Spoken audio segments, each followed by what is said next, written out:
Hello, I want to give you a tutorial today on how to cover a book with a paper bag from a grocery store. I've got two examples of books here. Both were in the same condition when we started the school year. We covered all the books, and the ones that were covered came back in fairly decent condition. You can see the binding is still together and everything looks good. This is one where the cover came off and the child never replaced it. The binding is gone, the cover is loose, and there's even some in worse condition than this.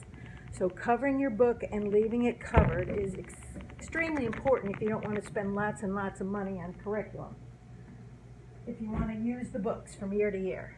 So the first thing you need is a paper bag.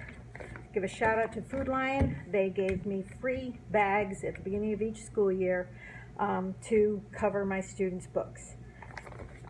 Why a paper bag?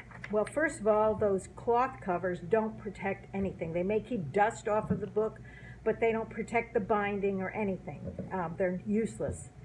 The second kind, where you buy a paper cover to fold up and do, they're never big enough, especially when you get into some of the larger books.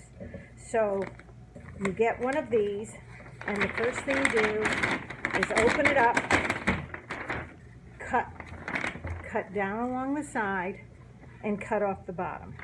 So you end up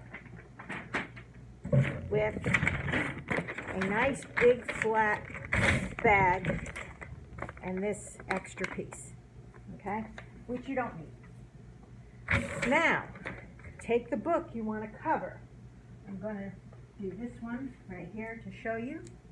And what you do is place it on there about evenly, and then make a little crease. And so follow this crease along the entire length. Try to keep it as even as possible so that you don't have a big difference on each end, okay? Then you put the book back on top and leave a little bit up here because you need enough room for the thickness of the cover. So leave, I'd say, maybe a little over a quarter of an inch. And then take the bottom and make a crease. So now you have a crease on the bottom, and you fold that up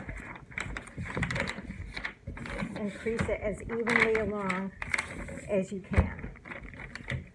Then put the book on again, center it between the top and the bottom, and then fold over this.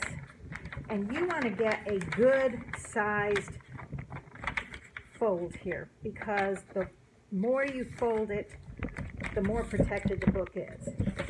So you just make that a nice sharp crease, open your book, slide the cover into that fold, then flip the book over. Now, we have a lot here, so what you can do is cut it off about here, so you have a nice, it's important to have a nice big, that's too big, alright, it's important to have a nice big fold here. So you bring it in and scooch it nice and tight, fold it like that, crease it, and now you can spend a little more time folding it so that you have better edges, so it's more even. But basically, this is how it's done. You can fold a piece of tape over the top to reinforce it of each one of these, and you have a nicely covered book. Then all of your students can decorate the top and do whatever they want with it.